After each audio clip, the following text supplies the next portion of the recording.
Suppose Big Guy Pharmaceutical develops and receives a patent on a new cancer drug, Tumostop. Patent gives Big Guy Pharmaceutical a monopoly in the sale of Tumostop.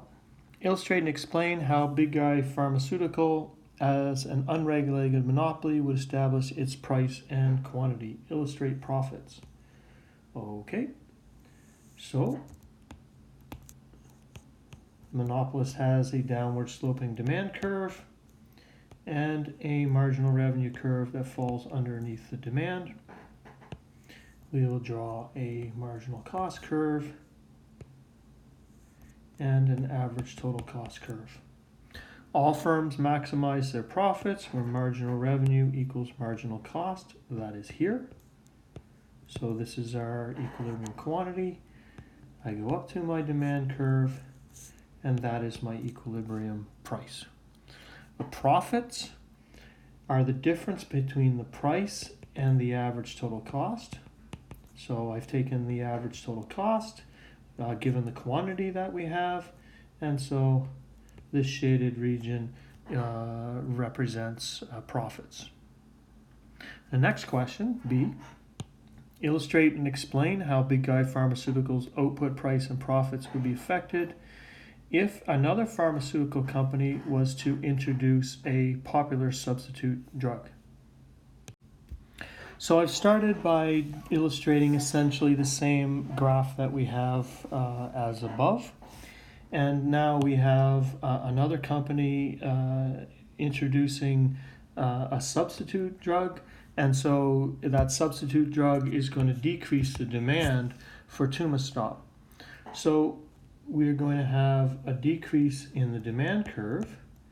And since the marginal revenue curve is derived from the demand curve, we're going to have a decrease in the marginal revenue curve.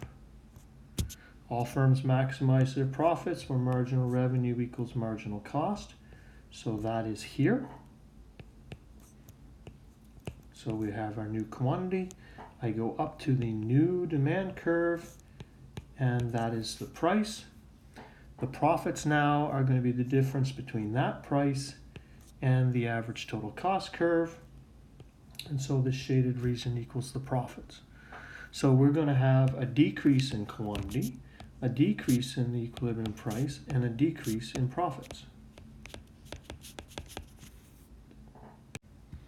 Suppose that the government decides that Tumostop is an essential product and decides to regulate it. Illustrate and explain how this would be done. What would happen to Big Guy Pharmaceuticals' price, output, and profits? How does the deadweight loss change relative to an unregulated monopoly? Illustrate and explain. Okay, so again, I have started by simply drawing an unregulated monopoly. It's the same as the two graphs above. There are two ways that we could look to regulate this monopoly. The first is to set price equal to marginal cost, so what we've called marginal cost pricing. And in that case, we would be setting the price here. This would be the price, and the resulting quantity would be determined by the demand curve. And so QMC for marginal cost, PMC for the marginal cost price. And we know that if we do that, that we will have completely eliminated the deadweight loss.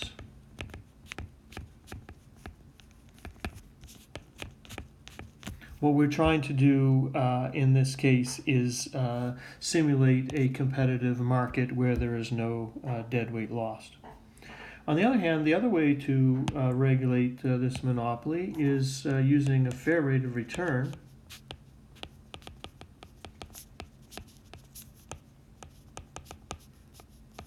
And that is to set price equal to the average total cost. And this is used more often because it is typically easier and more understandable to measure average total cost than marginal cost. If that was the case, we would establish the price here, PF for fair rate of return, and the demand would then determine the quantity that gets consumed, and that would be QF.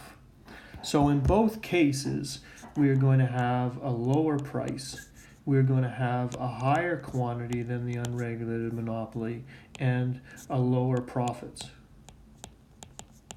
In both cases, the deadweight loss will be less, but in particular, with respect to marginal cost pricing, we will have completely eliminated the deadweight loss.